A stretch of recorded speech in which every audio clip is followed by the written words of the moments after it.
Welcome everybody to a brand new episode of Identity Talk for Educators Live, the show for the unsung heroes of education. I'm your host, Kwame Sarfo-Mensah. If this is your first time tuning into the podcast, we welcome you and we hope that you come back for future episodes. If you are a returning audience member or a listener, we welcome you back and we hope that tonight's episode is one that you find enlightening and informative. But before we welcome tonight's guest, I just want to make a few quick announcements. First and foremost, we have our Identity Talk Apparel shop where we are selling some new merchandise for the year. We have some new gear for librarians, new gear for our school leaders who are in the trenches supporting teachers and students during the pandemic. And of course, we have our special Stay True to Teaching You gear for our teachers who are out there in the front lines, virtually and in person, making it happen in their school communities. And then for our teachers and educators who are looking for some professional development credits, we currently have our Shape of the Teacher Identity 101 virtual program out now on Teachable, which will provide you with some information regarding culturally responsive and anti-racist practices, classroom management, teacher identity information, your educators on a genius, among other modules. And it's just a great way to build up your professional development credits as you advance your license, which is important for us to do to stay in our districts, right? So if you are interested in learning more about that, book a call with us today at Identity Talk through our Calendly at calendly.com/IdentityTalk4 educators. And we hope to hear from you. So those are the announcements. Now let's get to the main event.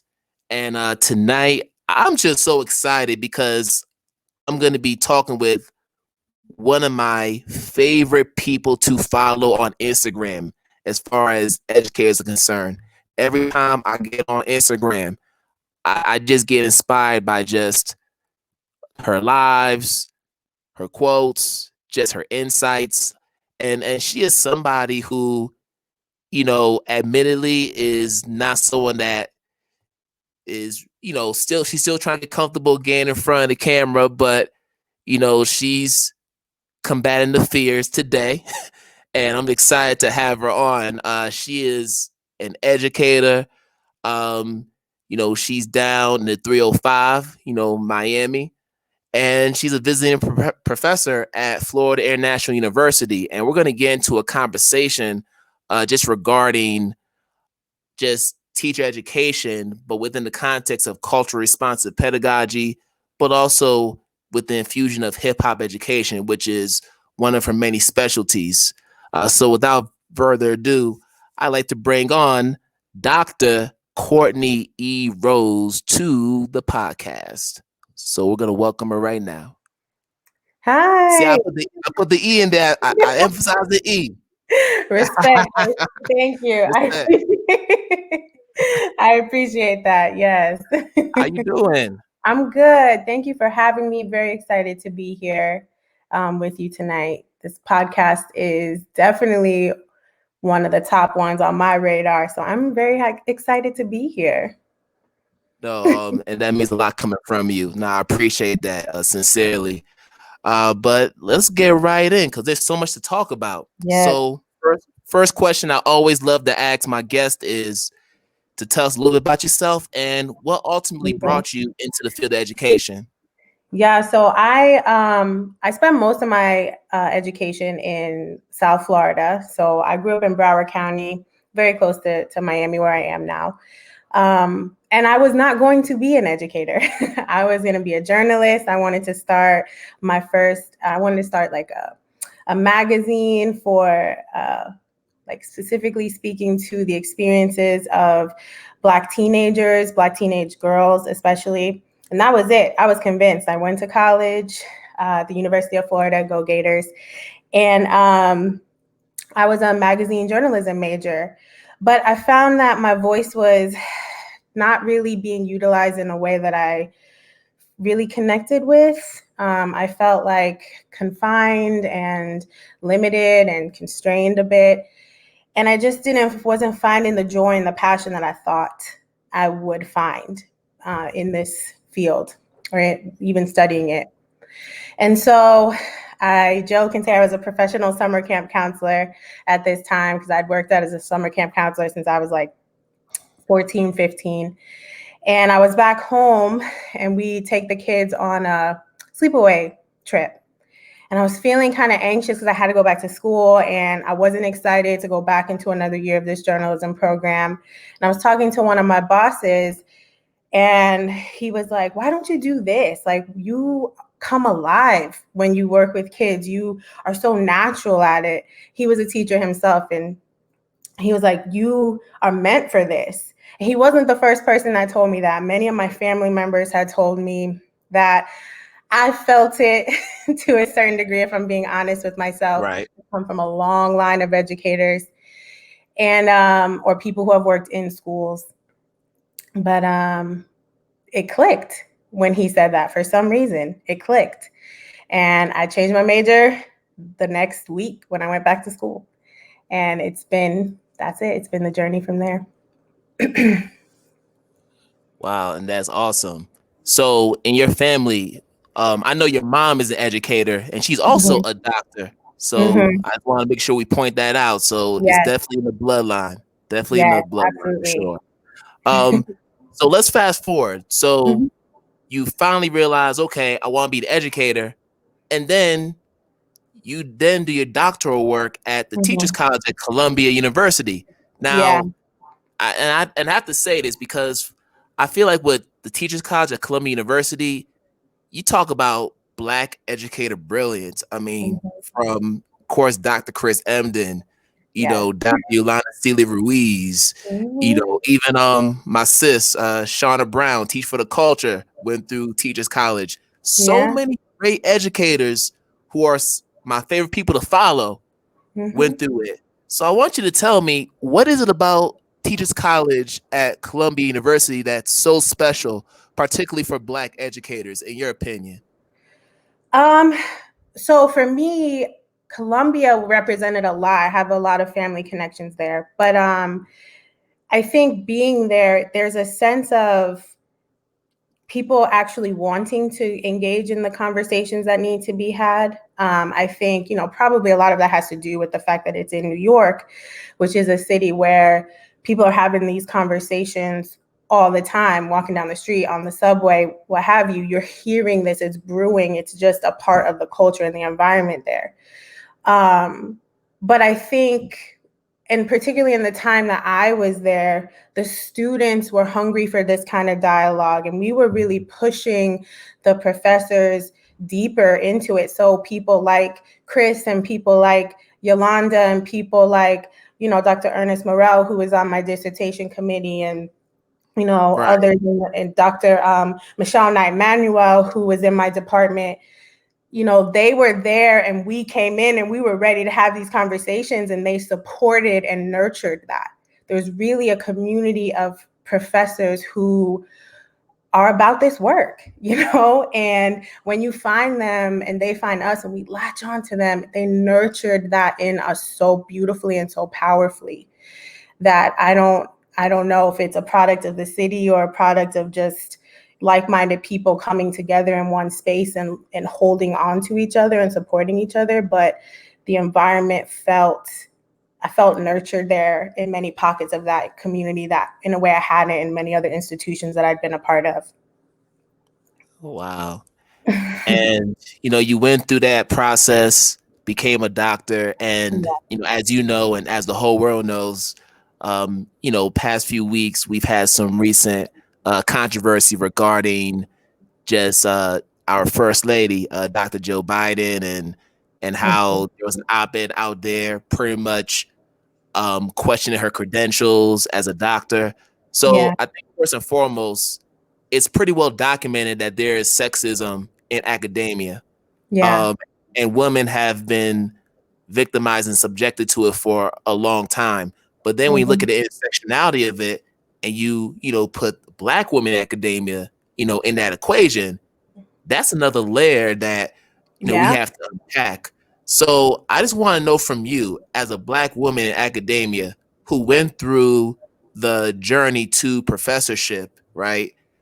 Walk us through that and tell us what were some of the ups and downs that you've experienced or maybe you're currently experiencing in that journey, because I think it's something that's important for people to know, especially for our Black women who are aspiring to get a doctoral degree and be in academia and become maybe tenured professors one day.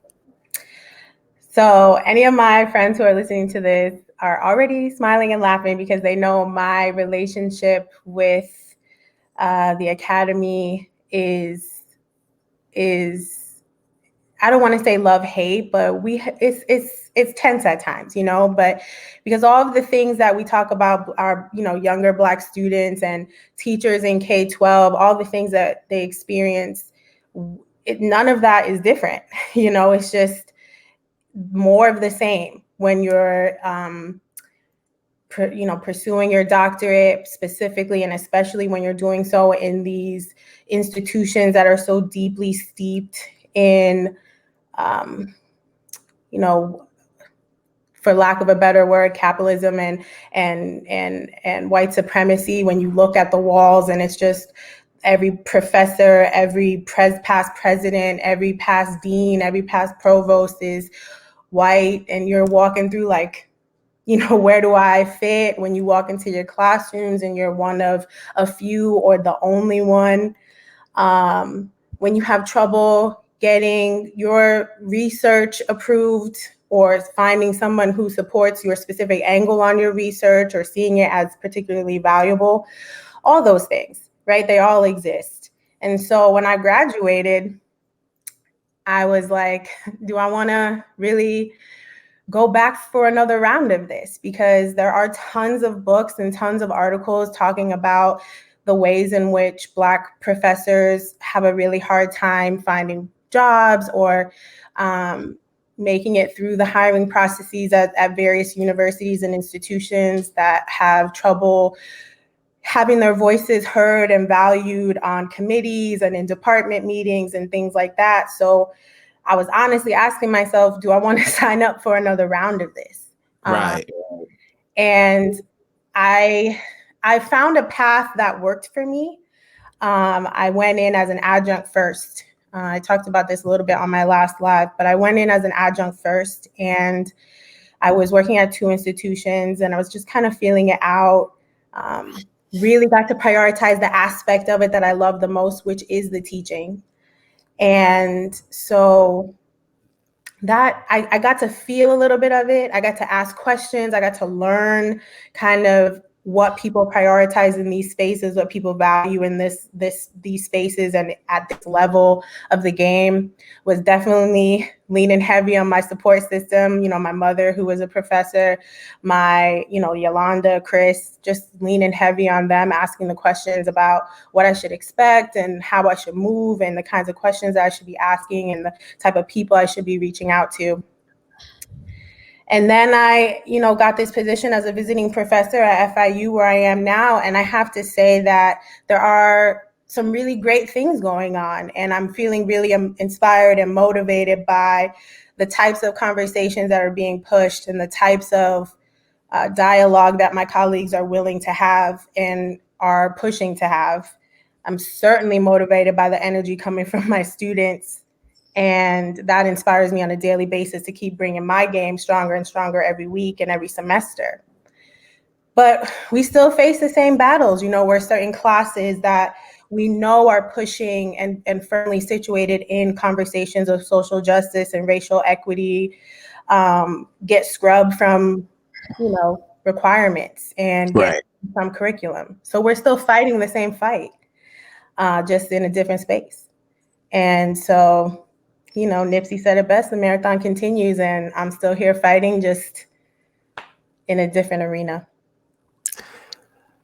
So I do want to touch on the adjunct professor position for a second, because I've had conversations with, friends who are in academia, whether they're classroom teachers who are just adjuncting, part-time after the long day with the students, and how there's flexibility with adjuncting. But at the same time, when you look at the politics, within academia, you have the tenured professors and then those who went through the more traditional quote unquote track. Mm-hmm. Or professorship, and then you have those who are just kind of coming in on a part-time basis. Do you sense that there is a difference in the treatment between the adjunct professor and the more traditional professor, for lack of a better term?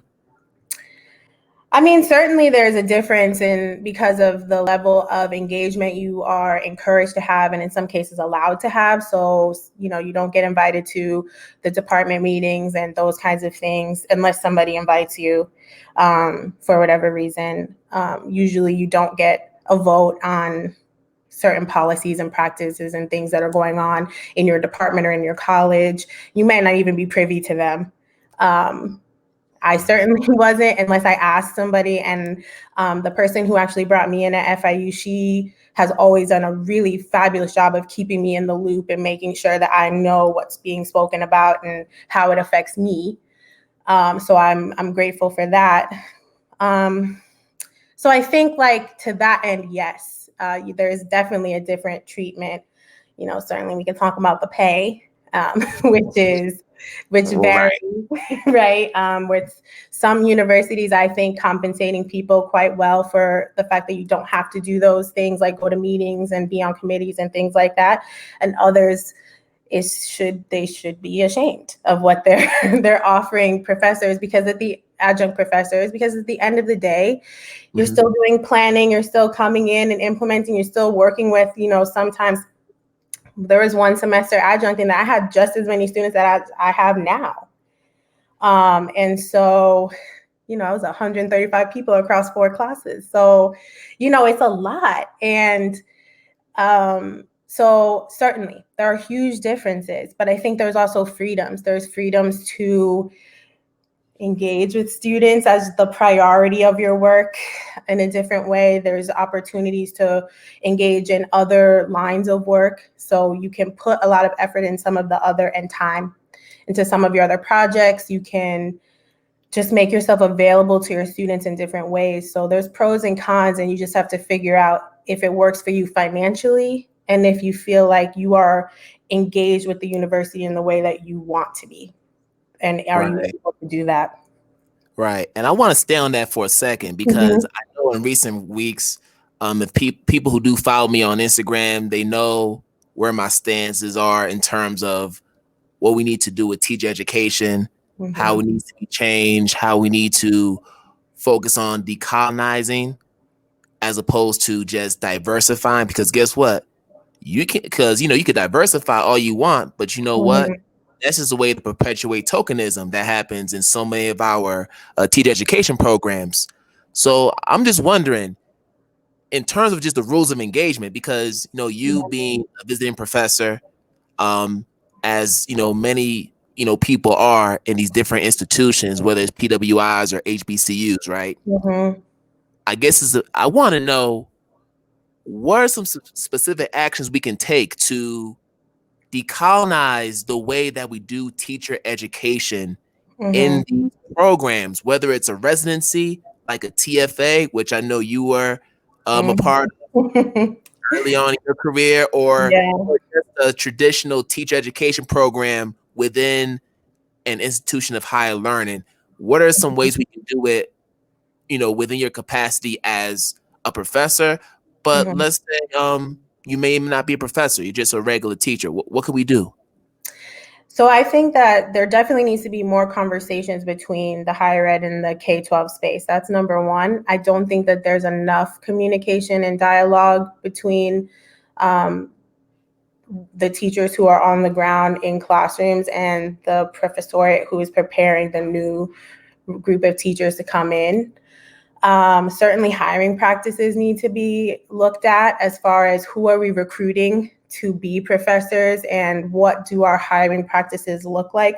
Who's able to make it through that? Who is viewed as actual viable candidates once they get up there, and what are we basing that in? Because, Gloria Ladson-Billings writes about this 2-tiered demographic imperative. We always talk about the fact that the teaching population, the K-12 teaching population, has remained predominantly white women, from middle class backgrounds who only speak English, and there can be a sort of cultural mismatch between them and their students.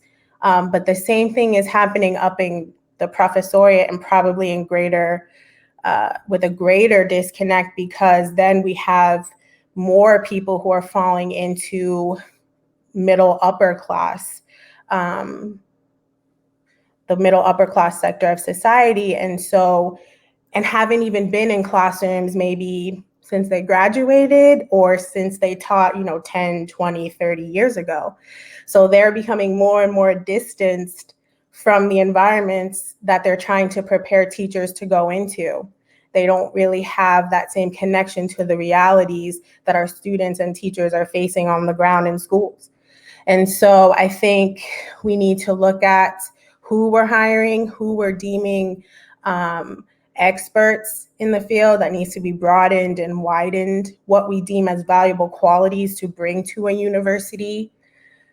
Some of that is so steeped in this very Eurocentric narrative of what good quality research looks like. And then what are we putting on the books in terms of our courses, and what are we requiring versus what we're putting as electives? Yeah. And I think I do a lot of work studying university-based programs. That's what my dissertation was about. And so just thinking about what gets put on the books and what students can pick and choose from sends huge messages about what we value in the educators that come out of those buildings and those programs. And so it doesn't, I have no question about why particularly Black pre-service teachers choose to look at some of these alternative programs, alternative certification programs, where they can see more representations of themselves in the staff and in the instructional team that's preparing their coursework or their, activities, their training activities. It's not lost on me why they look elsewhere. Right. And it's a really complicated issue because in one instance, you have to make amendments to the syllabi, the curriculum, and you're also trying to get your deans and your professors to decenter whiteness, within their own mindset, right? Like, there's so much involved there. So let's say that we do make changes to the curriculum. I mean, as you know really well, because of NCLB and now ESA, and we talk about teacher accountability, we're in positions, and I had to go through this as well, where we're taking tests that pretty much reinforce the status quo and white supremacy, right? Look at who we're centering in these programs in terms of theorists, right? Yeah, absolutely. Like I have to learn about Jean Piaget, Lev Vygotsky, Edward Skinner, and all these other people. But you know what? You're not feeding me Dr. Asa Hilliard. You're not feeding me Dr. Amos Wilson. You know what I'm saying? You're not feeding me those people who pretty much have provided a gateway for some of this work that's taking place right now. And if we're talking about anti-racism, we have to center those folks who have been decentered for so many years and have been doing this work and have been dedicating their lives to this work, right? So what will it take for us to change our teacher licensure test, like the practice test, and all the other tests that we have to take through ETS, and then the Kaplans and Raw Hills and all the other corporations that are capitalizing off of perpetuating these white supremacist ideologies in education?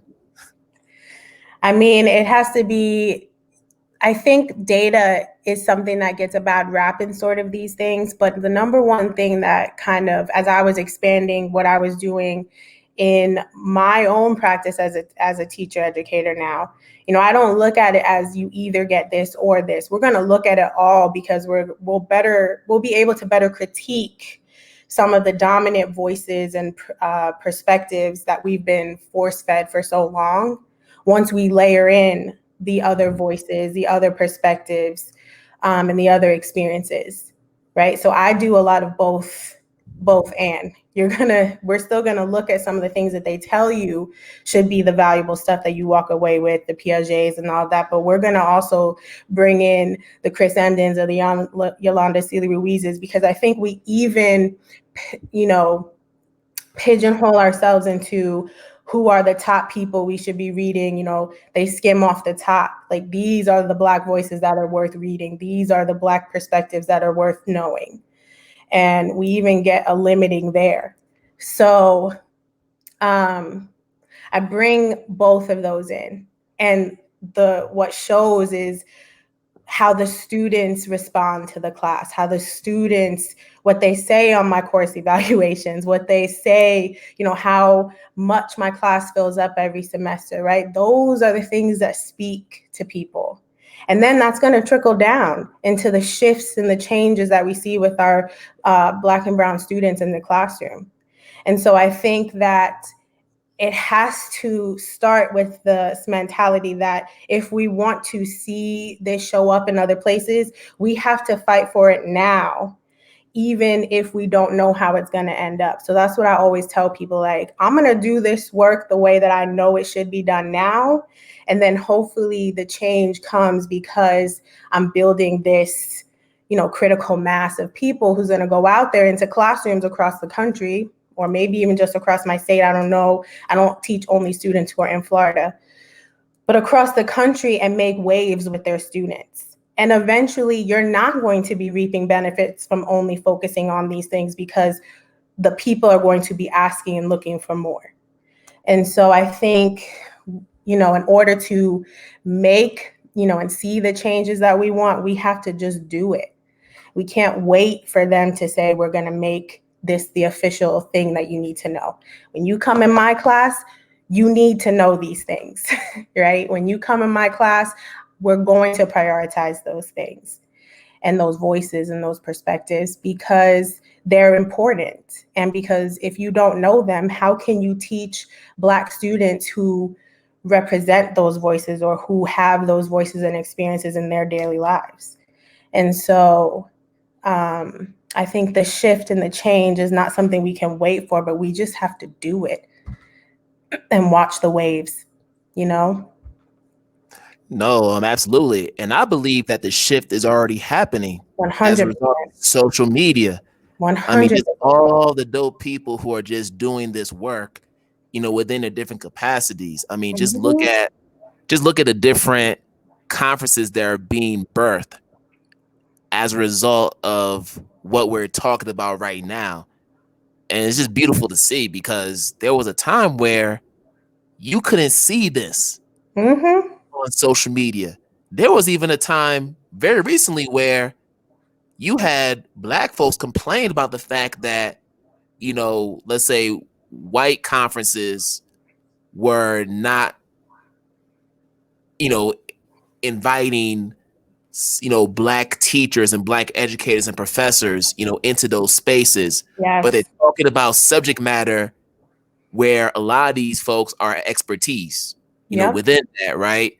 But now it's like, why do we have to ingratiate ourselves and wait for the invitation to happen when we can create the invitation? Yeah. And unfortunately, and although, right, like this time that we're in has been so difficult, it has opened up spaces for people to, get together and build these conferences and workshops and seminars and communicate and collaborate with people from across the country in ways like I haven't seen maybe ever. There are teachers, and teachers are driving it. That's what's so powerful, right? It's just so powerful. You can have professors and teachers and students coming together so authentically and powerfully to have the conversations that they're not having in their classrooms and in their, teacher ed programs or their graduate programs. And it's really powerful. It's really powerful. And I think that universities really need to pay attention to that and really need to start listening and watching what's going on. Because, like you said, the movement is happening and you either gonna get on or get left behind.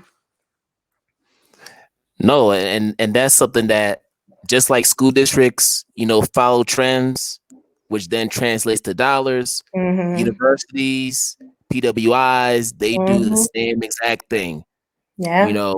Whenever they try to bring a speaker in, whether it's a Dr. Bettina Love, whether it's a Dr. Chris Emden, a Dr. Goldie Muhammad, who, I had, the honor of having on this show to talk about what she's doing. Yeah. I mean, when you have people who are at the forefront doing this work, right, it makes it easier for those access points to open up for other people to do this work.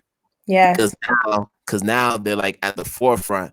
But just going back to what you were saying about skimming the surface of the books, right? See the book I have in my hand, right?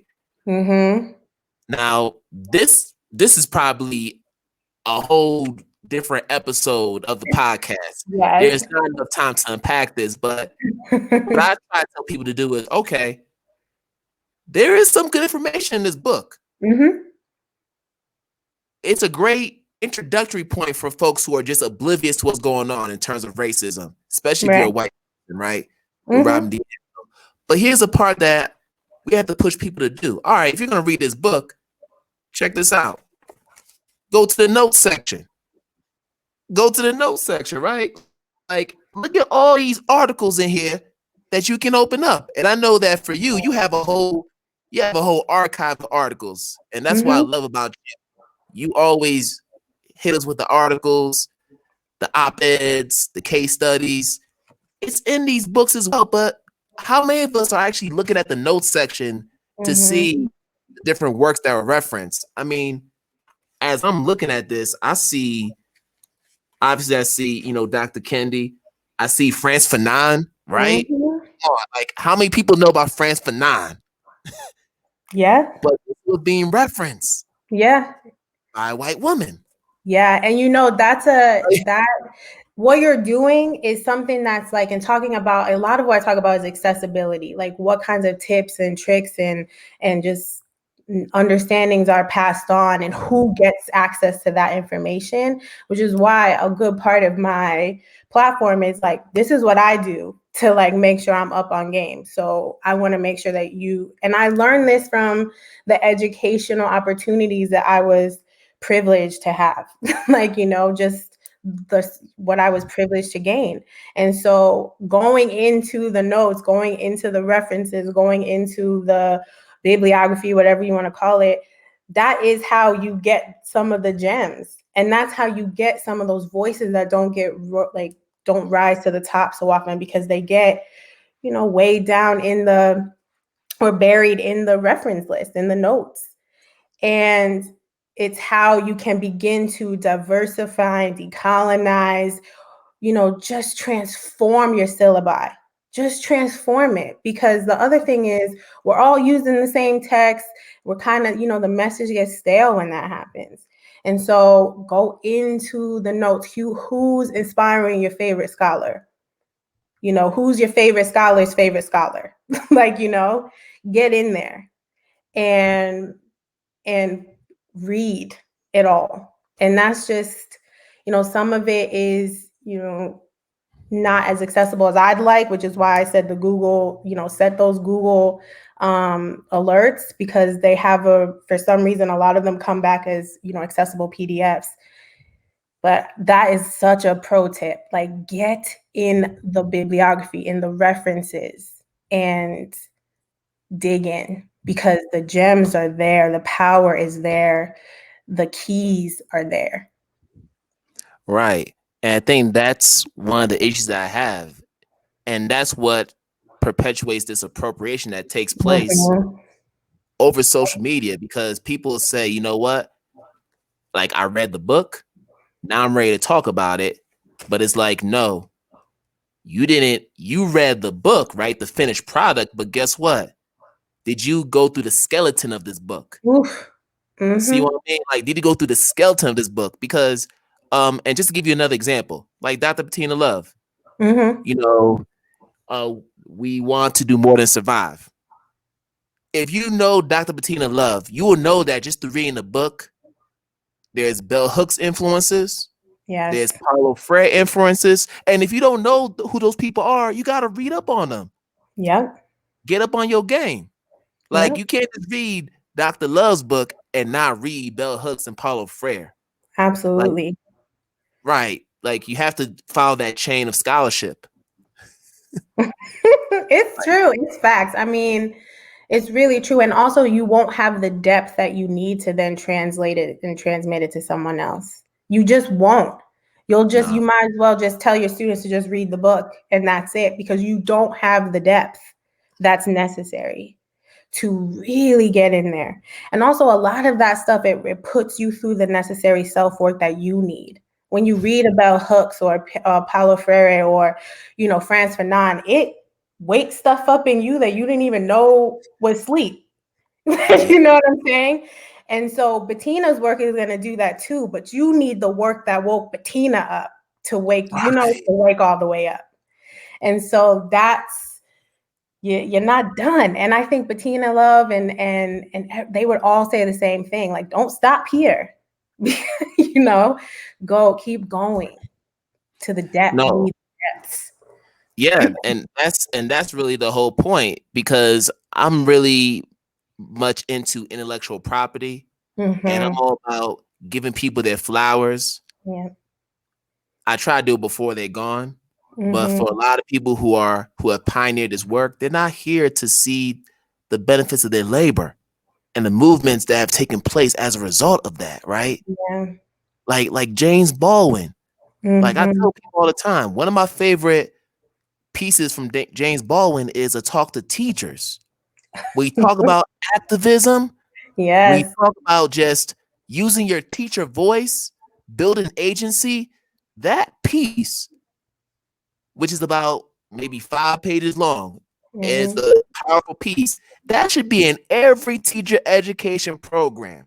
When we talk about CRP, and I know that you talk about James Baldwin in your courses with your students. Semester. We just did it. We did it for 2 weeks. We did a 2-week deep dive. It was there. It's in every class, because it has to be. That's where we start. You cannot, it's like, do not pass go, do not collect $200 until you get in there and dissect this piece and really recognize. It sets the stage for the whole semester. And then I always tell them, don't leave anything behind. We're not just going to read Baldwin and leave him here in weeks 2 and 3. He's coming with us for the whole ride. Everything you pick up. You can't just, that was great. I loved it. And then move on. So every week I'm asking them, how does this connect back to what we talked about in Baldwin? What would Baldwin say about this, do you think? When you put this through the lens of A Talk to Teachers, what comes up for you? What's missing? What's not here? What should be here? And yeah.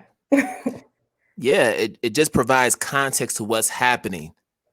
It provides context to what happened at the nation's capital a few weeks ago. It provides context to what's been happening, in our education system. Just this idea of us just being brave and just speaking up for what's right. Like, and that was over, was it almost 50 years ago when he put that out there. We're in 2021. Yeah. We're still talking about it right now. Yep. And that's the one thing I have to try to curb my students being like, well, that was 1963. So much is different now. And I say, well, what's different? And I always say, okay, well, what's different? And then we have that conversation, and then it's a whole nother thing. It's like, it might look different. It might sound a little different, but when we peel back the layers, what's different? It might be wearing a different costume, have a different voice, have a different face, but what's different? And we don't really get there all the way. So, right. And I think it's important for people to realize that Jim Crow does exist in education, even now. It just has different faces. Sometimes it might wear glasses. Sometimes it might wear a wig. You know what I mean? Sometimes it might wear a different outfit. But guess what? It's still Jim Crow. It's still happening. But we have to open our eyes and our radars to even recognize that. And that's where the education comes in. But I do want to shift to just the gaps, because with teacher education, we know there are gaps that exist within it. So just in your opinion, what do you believe are some of the gaps that still exist in the way that we orient teachers into the different classrooms they end up in? So I think one of the gaps is we're still thinking of things as kind of segmented, right? Rather than all one, everything informing the other. So I think it's like you get your content here, you get your theory here, and all of that. You get your, method, like your practice over here. And that's what happens when these teachers go into the classroom. They're not able to connect the theories to their content and then how that manifests into their practice because they never had a class or an experience that brought it all together. Hold up, a practicum's not enough? I thought that's what the practicum was for, right? But that's what, and that's even what the feedback is when they get into their practicum, right? Because the practicum has to be very deeply rooted in the mission, and sometimes it's not. And so a lot of times teachers are just, when they get into the practicum, they just get so focused on, well, what's my, I don't know what you all call it, but what's my mentor teacher doing, and they just learn to kind of follow what that person does.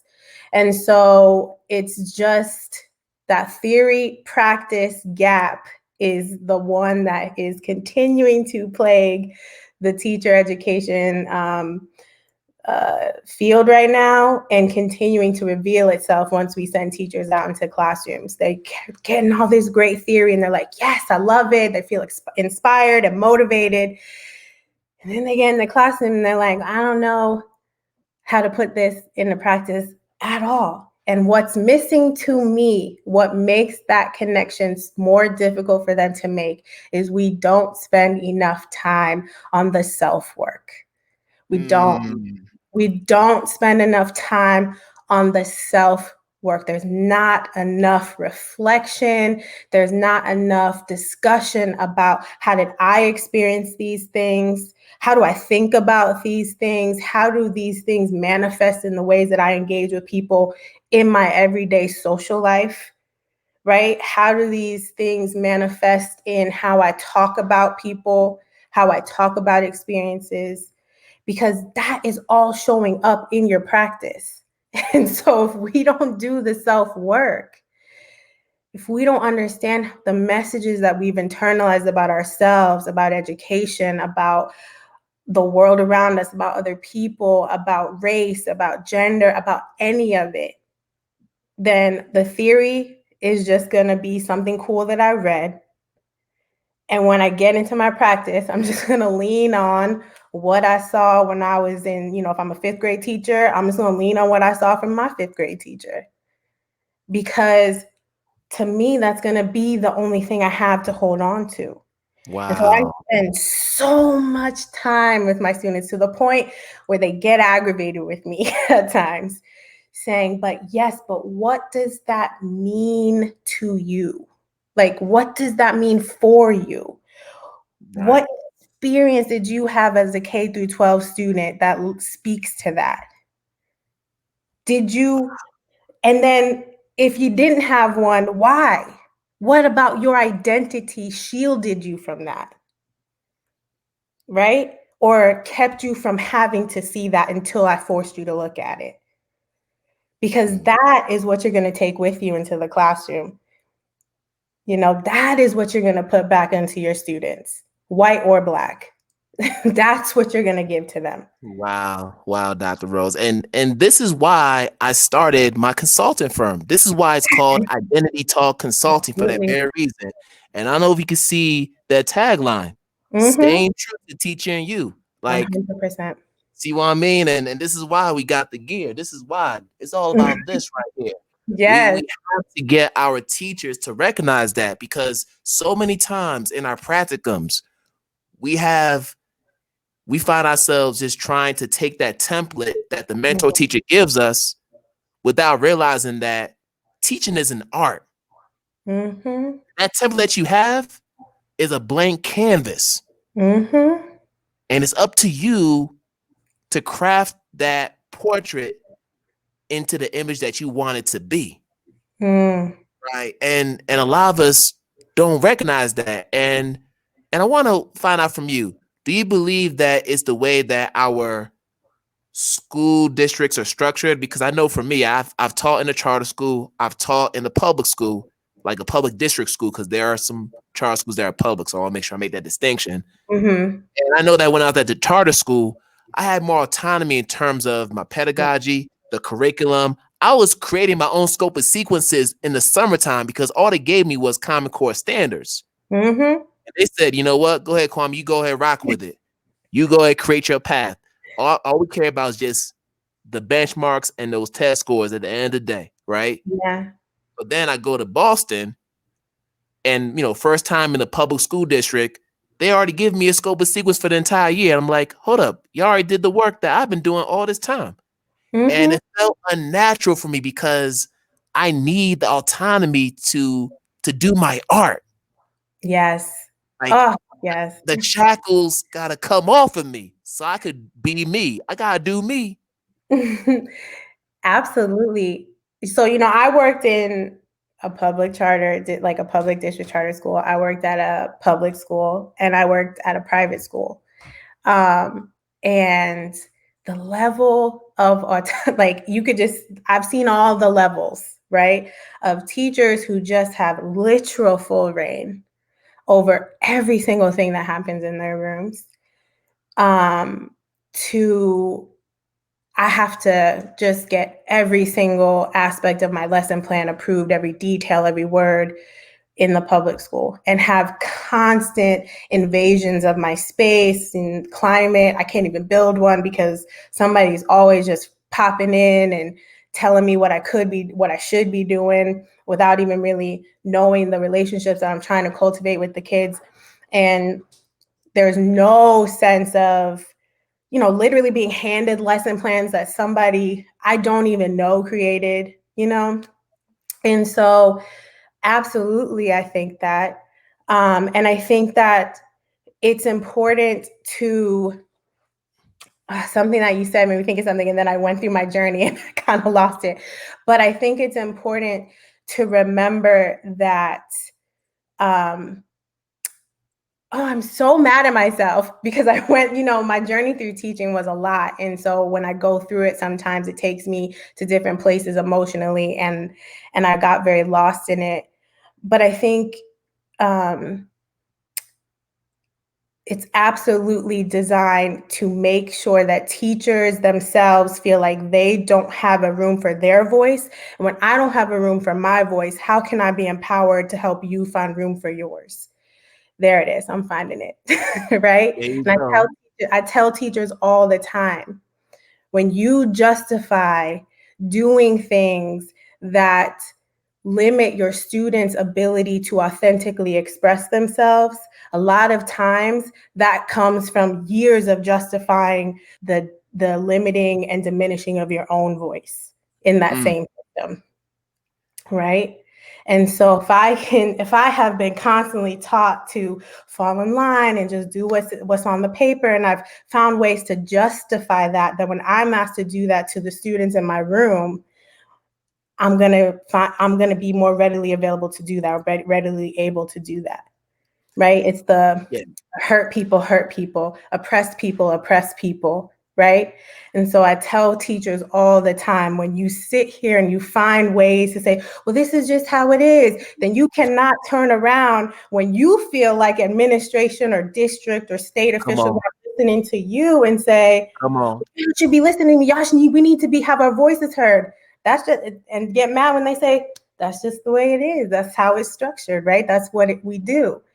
And so when you open spaces and fight for your students to be their full selves, to be their authentic selves, to bring in more voices and perspectives, you open up room for you to be more authentic, for you to be your full self, for you to bring everything that you've been pushing down to fit in line and fall into the space where you're supposed to be.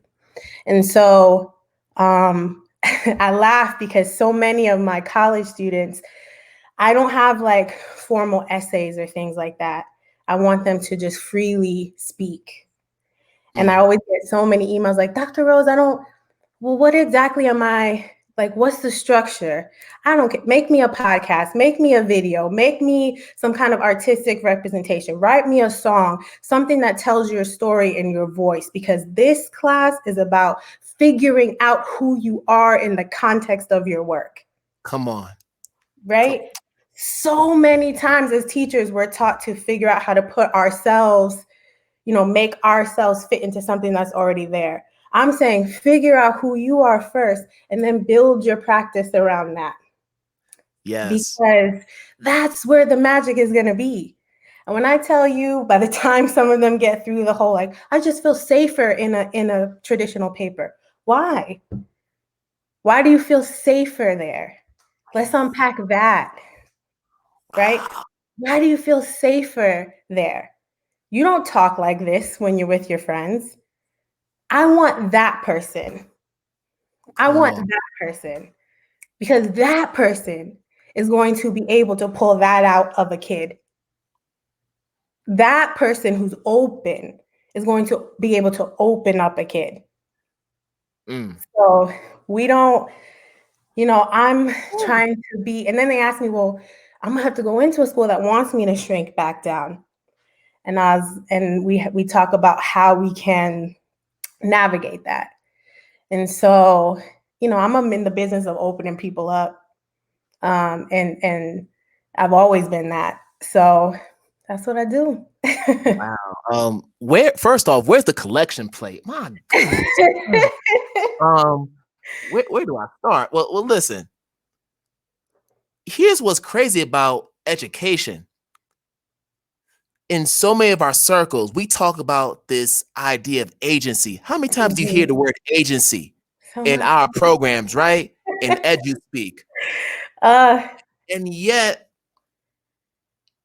we tell our students, we're being told that we need to teach our students how to take ownership and responsibility for their learning, thus building agency in their learning, right? How can we as educators build agency in our students' learning when we're not afforded the opportunities to build our own agency as educators, right? Yes. That's the part that always gets me. Like you're telling me that I need to teach them how to build agency, but guess what? Ain't nobody teach me how to do it for myself, because guess what? My voice has been muted. It's been restricted. The rigidity of the curriculum model that I'm supposed to follow has suppressed my innovation and creativity to be the best practitioner I can be. Yeah. But I'm supposed to teach my kids about agency. And then this also ties back into activism. How can I be an activist for my students and for my colleagues and for my school community when I don't know how to build agency within myself? When I lack the self-efficacy, that Black joy within myself. One message that I always disrupt, that I hear my students say so much, is I want to give my students a voice. I want to give my students voice.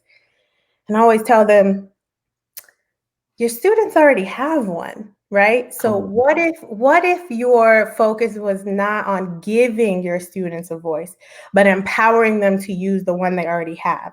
And why do you focus so much on giving voice? It's because you feel like someone gave you yours, right? We're so taught to look up for somebody. What should I think? What should I feel about this? How should I, act in this scenario? We're so used to somebody telling us how to be, how to speak, what to think, that we think as educators, that's our job to do for the next generation, for the next kids in our room, right? Or we're supposed to show them how to be.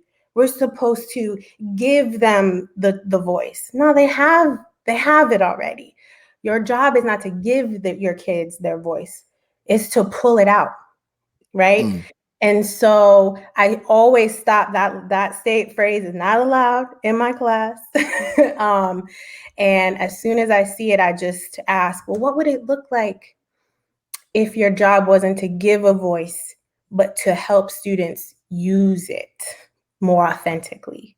What would that require of you as an educator? What would that change about how you look at your role in your school, in your community? what would that require of you to do for yourself in order to do that for someone else? And why, and a lot of them say like, oh, this teacher did that for me, and I'm saying, well, what does that look like? What would you, do you feel like you feel comfortable being your authentic self? And what would that look like? Because I'm me all the time. Like you get me all the time. So, the students laugh because I talk to them like how I talk to my friends on the phone, how I talk to my family. Like there's no two. There's no two. There's just me. And, a lot of people ask me, what do I do? I just am. That's what I do. Wow. I just am. So it's hard for me to put that into words or to tell people what I do, but I just am. I just go in and some days I plan a lesson and we end up 10 miles away from what I planned because that's where the students took me and I'm gonna go where they take me. And you know what's crazy? Those end up being the best lessons more times than not. The best. It's just organic. And we always find our way back, right? We always find our way back. But I'm like, we must have needed to go there because we went there so, seamlessly.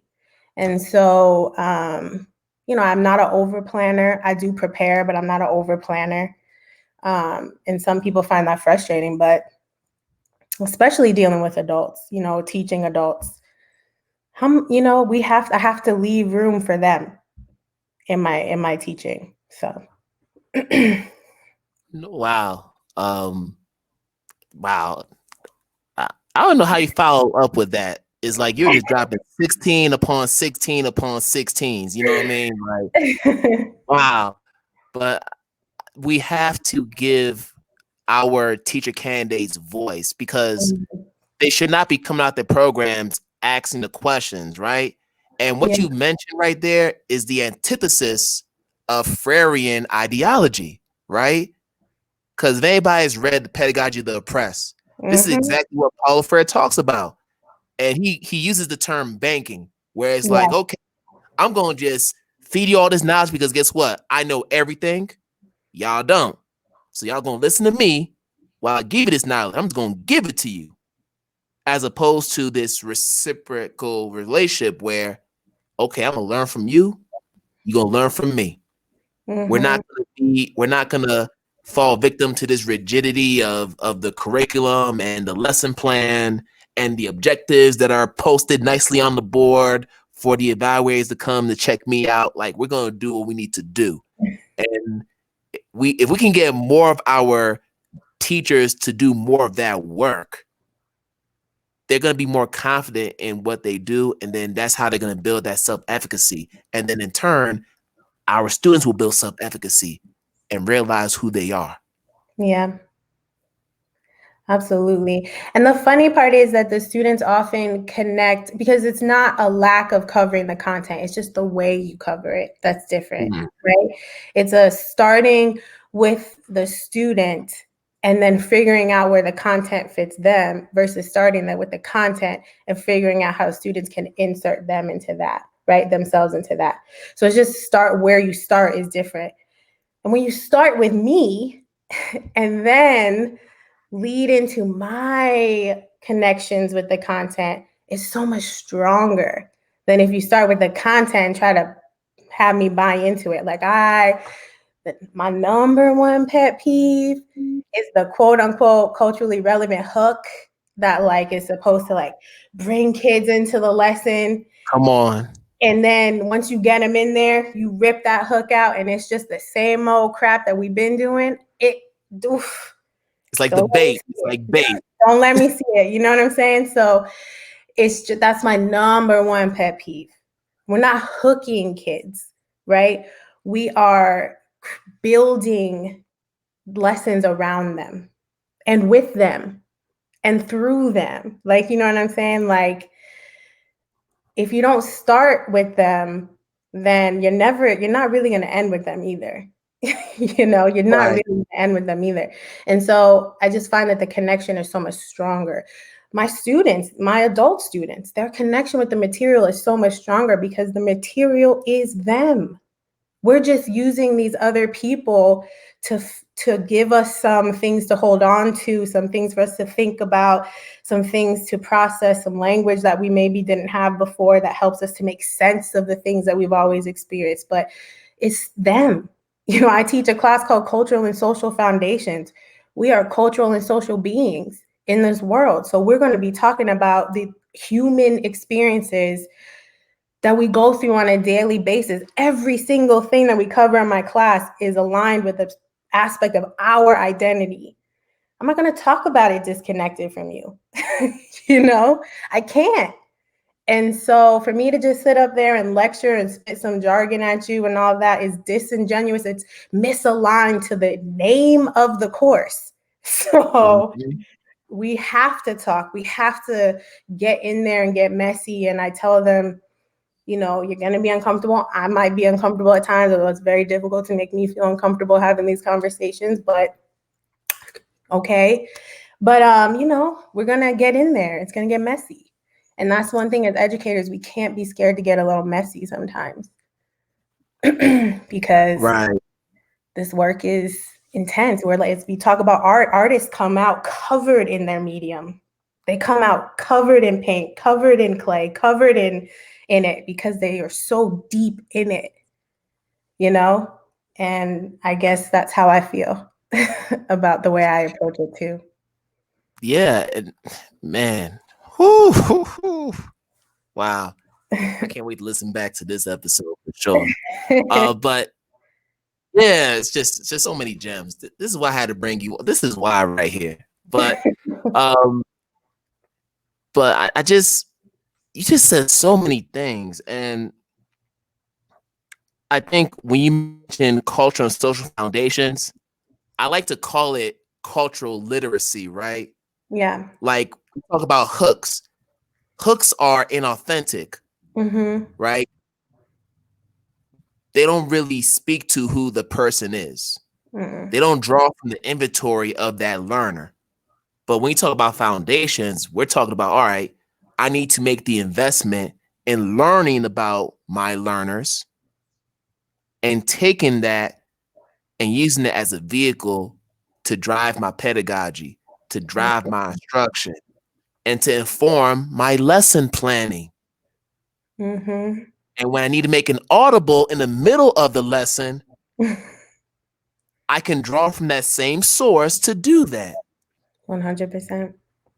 But this is why I tell people, and I mentioned this in the clubhouse room, education is the one profession where the common sense solutions are uncommon. Woo! Talk about a word. I feel like that's like a post I've made before, but that is really true about our profession. Like, absolutely, what should be like what's right in front of us, that solution, we always never take it. If anything, we repurpose different content, we repurpose different ideologies and theories, and slap a different name on it, right? That's all we do. We're not reinventing anything. It's just repurposing that's happened over the course of years. Yep. But I digress. So we're winding down. So I do want to get into our lightning round. Okay. And give you a few quick hitters. Okay. So that people can get to know a little bit more about you. All and right. you're doing a lot of work right now. And you've been someone who has been very transparent about having more of a balance between the work you're doing with the students, but also just kind of your personal life and make sure that you're okay at home, right? Yeah. So I want to know from you, what's your favorite self-care activity that you're doing right now to keep yourself sane? All right. It's going to sound real weird, but I'm watching all of the old seasons of America's Next Top Model right now because it's comic relief. And I shouldn't say that because this is people's lives, whatever, but it's so funny to watch. And it's also artistic. Like I love watching photo shoots and things like that. So that's one thing I'm doing. But what I always do, no matter what, is I'm a journaler. I actually just bought a new one that I don't need, but I have like 85,000 journals in my house. So I'm always journaling. That's my number one. That's my go-to all the time. But right now, it's America's Next Top Model. And listen, shout out to Tyra Banks, because I remember those seasons. She was hilarious. It's a lot. It's a whole lot, but it's keeping me laughing and smiling. So I'm with it right now. Nah, but it's a good show. It had its moments. Shout out to Tyra. And I know and I know you are a hip hop head, and you do infuse that hip hop education, into your practices. So I want to know from you, who is Dr. Rose's Mount Rushmore of MC? Okay, so I guess Kendrick and Jay-Z would definitely be on there. I don't. Oh, this is so hard. I saw this question and I cringe. I went through a J. Cole phase, so I'm gonna put him on there. And I guess there's 4 heads on Mount Rushmore, right? Yes, 4. I don't know who I would put on the 4th. I'm gonna keep it a buck. I don't even know. You want me to help you out? Yeah, you can put my 4th. Let's put a sister in there. Oh, okay. Well, Lauren always goes on my list. I'll wait for that. Lauren's always on my list, and I apologize to her because she usually comes to my head first. But yeah, Lauren's always on my list. So yeah, I was like, because I know you like, hold up, you ain't mentioned L Boogie yet. Yeah, and L Boogie was. I'm about to go hang out with my girl Amber tomorrow, and we used to cruise to L Boogie like nobody's business, just windows down, blasting it. Just 2 bad teenagers just blasting music. Man, like that whole Miseducation album. Yes. Just a masterpiece. Still holds to this day. All right. To this day. One book that every educator should read. I know that's a tough question because there's so many books, but what's one that comes to your mind immediately that every educator should have in their library? Connected, but All About Love by Bell Hooks. All About Love by Bell Hooks, because I think what we need is love. It sounds corny, but we need some infusion of love right now. So into the field, and that's where I'm going. All right, cool. I'm gonna have to add that because I have Teaching to Transgress. I still haven't read that yet. That's my cue, so I need to make sure to do that. And then last question: if you were to invite 3 influential figures to dinner, dead or alive, who would those 3 people be? I would definitely invite Malcolm and Martin, just because I think I think that it would be interesting for me to hear their perspectives on how their approaches were pit against each other, or put so against each other. I would love to hear that straight from them. And Maya Angelou, for sure. No, those are 3 powerful people, and that's going to be a very incredible conversation. I could just see it. But yeah, Dr. Rose, thank you so much for being on the podcast. And whether you realize it or not, this is a long time coming. I just said this is the right time to bring you in. So I'm just glad that we finally made this happen. And one more thing. How can people follow you on social media so they can get more of these gems that you were dropping today? Yeah, so I'm on just under my name at Dr. Courtney Rose on Instagram.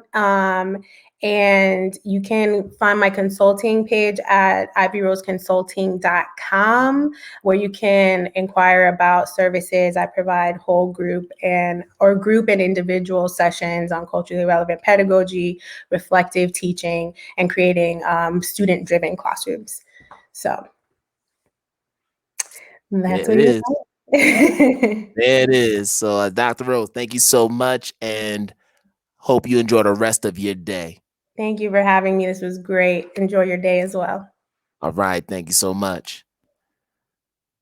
Wow, people, you all just witnessed just one of the most incredible conversations we've had in the history of IDTALK for Educators Live. You're not going to get this kind of content anywhere else. You're just not. You're not going to get this in a PD. You're probably not going to get it within your teacher education program if you are currently in one. Like, this is sacred knowledge right here. So this is one where you're going to have to probably tune in once, twice, 3 times, watch it over and over again, or listen to it to really process this content that's been dropped. But I digress again. So we're finished up another episode of IDTALK for Educators Live. And as always, I wish you all a good morning, good night, good afternoon, wherever you are in the world. And we're going to do this again another time. Peace out, everybody. Enjoy the rest of your day.